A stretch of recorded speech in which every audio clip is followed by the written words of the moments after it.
दोस्तों, आज हमारे लिए बहुत गर्व का विषय है कि हम लोग एआईसीसी के सेशन में शामिल हो रहे हैं और ऐसी जगह पे शामिल हो रहे हैं जो अपने आप में एक ऐतिहासिक जगह है, इस देश के निर्माण में जिसकी बहुत बड़ी भूमिका है। और हम गुजरात में ये एआईसीसी सेशन इसलिए कर रहे हैं कि गुजरात में स्वतंत्रता आंदोलन की जड़ है। गुजरात वो भूमि है जहां हमारे राष्ट्रपिता महात्मा गांधी, सरदार वल्लभ भाई पटेल जी, दादा भाई नौरोजी जी का जन्म स्थान है, उनकी कर्मभूमि है। तो जब यहाँ पे एआईसीसी सेशन हो रहा है तो हमारा उद्देश्य यही है कि हम अपनी जड़ में जाएं, अपने जड़ को मजबूत करें, क्योंकि हमारे सामने एक बहुत बड़ी चुनौती है। चुनौती ये है कि हम आज़ादी के आंदोलन में शामिल हुए, देश को आज़ादी मिली और आज़ाद भारत के निर्माण में कांग्रेस पार्टी ने बहुत बड़ी भूमिका निभाई। पहले हमारी जिम्मेवारी देश को चलाने की थी, आज हमारी जिम्मेवारी देश को बचाने की है। यह भूमिका हमको अपने आप में समझनी पड़ेगी। देश को चलाने की जिम्मेवारी ऐसे थी कि देश आजाद हुआ, देश का संविधान बना और उस संविधान के आधार पर भारतीय लोकतंत्र फलना फूलना शुरू किया। कुछ दशकों के बाद कुछ ऐसी शक्तियां आज सत्ता पर काबिज हुई है जिन्होंने आजादी के आंदोलन में हिस्सा नहीं लिया। इसीलिए मैं बार बार कहता हूं, देश को आजादी माफी मांगने से नहीं, देश को आजादी लाठी खाने से मिली है, जेलों में जाने से मिली है।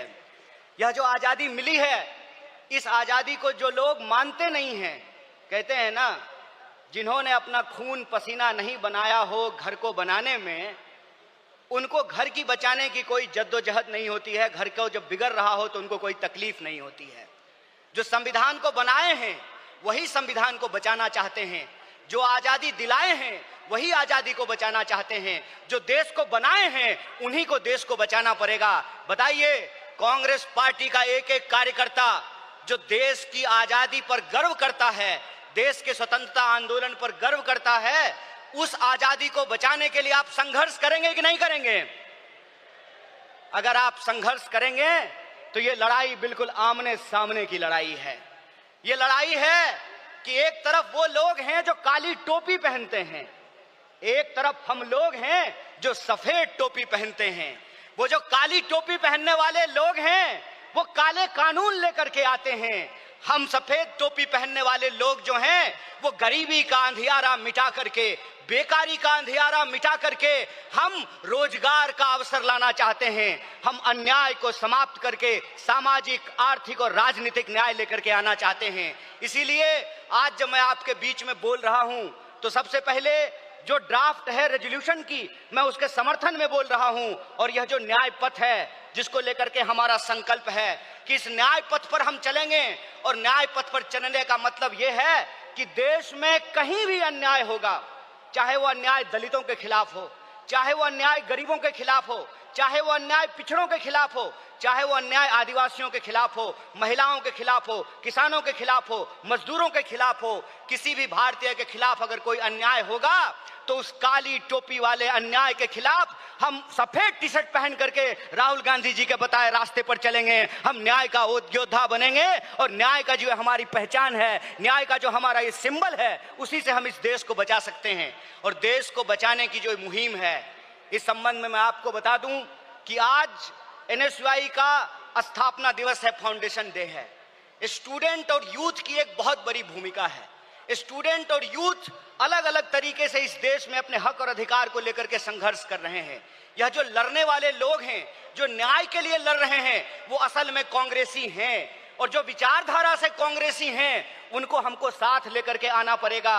और मैं कांग्रेस के एक एक कार्यकर्ता को धन्यवाद देना चाहता हूं कि आप इस दौर में कांग्रेसी हैं जब लोग गद्दारी कर रहे हैं, कांग्रेस पार्टी के साथ बेवफाई कर रहे हैं, चंद दौलत के लिए, चंद सिक्कों की खनक के लिए अपनी पार्टी से गद्दारी करके उस विचारधारा से समझौता कर रहे हैं, उस वक्त आप कांग्रेस का झंडा थाम करके खड़े हैं। आप सिर्फ कांग्रेस के कार्यकर्ता नहीं हैं, इस देश को बचाने वाले आप जो है सेनानी हैं। जो स्वतंत्रता आंदोलन इस देश को मिला है, स्वतंत्रता सेनानियों ने जो स्वतंत्रता हमको दिलाई है, उस स्वतंत्रता को बचाने वाले आप संविधान सेनानी हैं। इसीलिए मैं आप सबसे अपील करने के लिए आया हूं कि ये आमने सामने की लड़ाई है, ये विचारधारा की लड़ाई है। और इस दौर में हमको उस रास्ते पे नहीं जाना है जो आसान रास्ता है, जो लालच का रास्ता है, जो कुर्सी का रास्ता है। मैं कहता हूं कि इतिहास ने हमको मौका दिया है, कांग्रेस पार्टी ने हमको मौका दिया है, तो हम एमपी एमएलए बनने की कोशिश जरूर करें। लेकिन हम जिस दौर में रह रहे हैं,